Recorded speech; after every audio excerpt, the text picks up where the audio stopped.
I still remember the exact moment my heart began to tremble, even before I knew why. Sometimes, your spirit feels the truth before your eyes ever see it. I got married at 23, everything happened so fast. We met, fell in love quickly, and within a year, I was pregnant. Instead of slowing down, we rushed forward. We told ourselves it was love. We told ourselves we were ready. I believed him when he said I was the only woman he wanted. I knew he had a female friend before we got married. He was open about her. In fact, she was the one who stood proudly as his best person on our wedding day. I remember smiling at her, feeling grateful that my husband had such loyal friends. I had no reason to doubt her. After we got married, she became part of our home. She visited often. Sometimes she would stay for 3 days at a time. We cooked together, we laughed together, we shared stories about life. She carried my baby, my beautiful 1-year-old son, and rocked him to sleep. I trusted her. She would help me braid my hair. We would sit in the living room talking late into the night while my husband smiled at us from across the room. Sometimes, I would even step out to run errands, leaving both of them at home. I never imagined that while I was out there trying to build future for my family, something else was being built behind my back. Some neighbors once asked me carefully, "Are you sure your husband and that friend are just friends?" I laughed. Of course they were just friends. I trusted my husband. I trusted her. I even felt proud that I was not the jealous type. Looking back now, I wonder if I was blind or just innocent. There were small signs I ignored. The way they sometimes looked at each other for a second too long, the private jokes I did not understand, the way she sometimes wore certain clothes when she comes to visit, even when she knew she would be sleeping over. But I pushed the thoughts away. I told myself I was overthinking until the day everything changed. It was an ordinary day. My husband was in the shower. His phone buzzed on the bed beside me. I was not the type to check his phone. I respected privacy. But something in my heart told me to look. Just once. Just to be sure. I picked it up. The message preview made my hand shake. I opened it. And in that moment, my world collapsed. I saw messages that were not friendly. They were intimate, detailed, emotional, promises, late night conversations, words that married man should never send to another woman. Then I saw pictures of her that no married woman ever wants to see on her husband's phone. Pictures meant only for him. My breathing became heavy. But that was not the worst part. I kept scrolling, and then I saw messages about 2 pregnancies she had ended for him. 2. My body went cold while I was carrying his baby, while I was struggling with morning sicknesses and back pain, while I was praying for a healthy baby. He was creating another life somewhere else and quietly ending it. I felt something inside me break. I dropped the phone and just sat there on the bed. My mind refused to understand what my eyes had seen. 7 years old was the age I lost my mother. Since then, I've learned to carry my pain quietly. My father is alive, but he was never truly been present. I have always handled things on my own. But this was heavier than anything I had ever carried.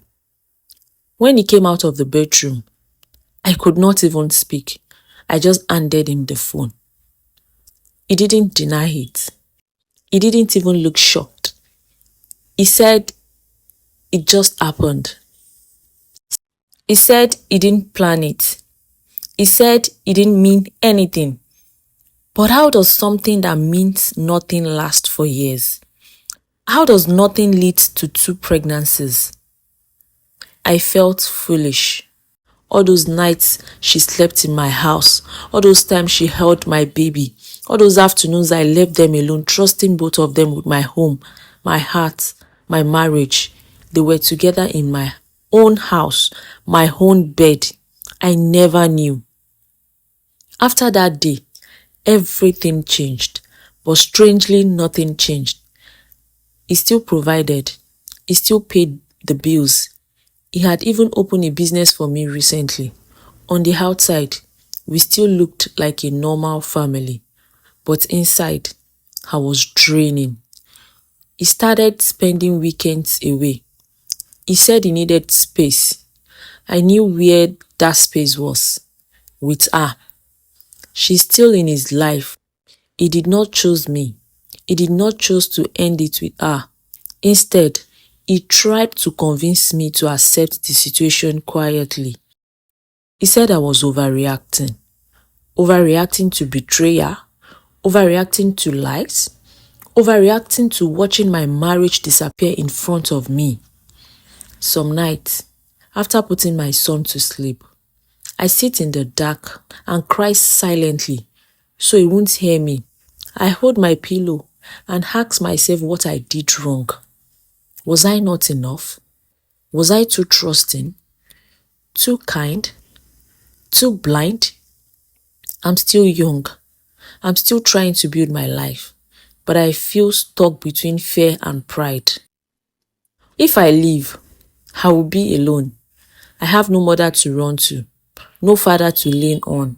I'm not someone who shares my problems with friends. I keep everything inside.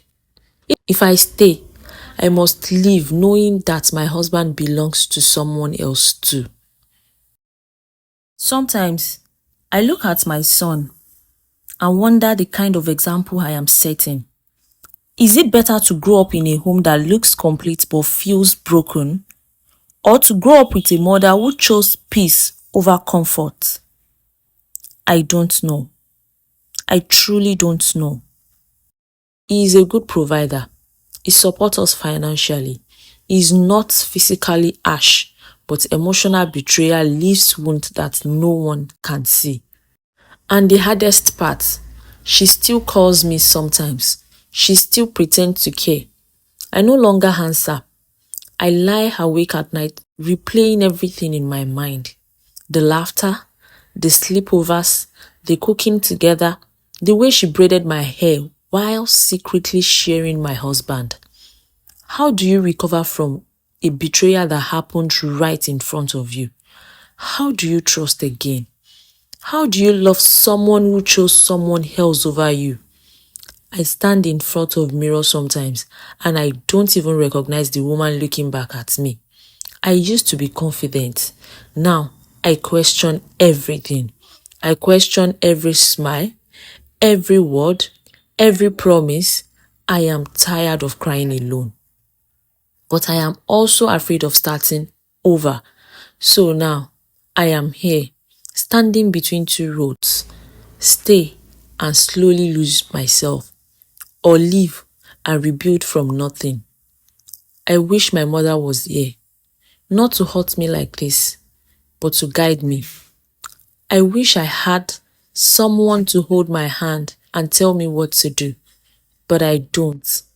And the hardest part, right now, I am just breathing, taking one day at a time, trying to be strong for my son, trying to find courage to choose what is best for my future.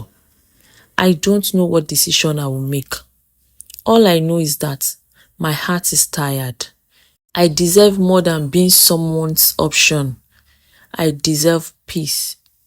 And maybe one day, I'll find it.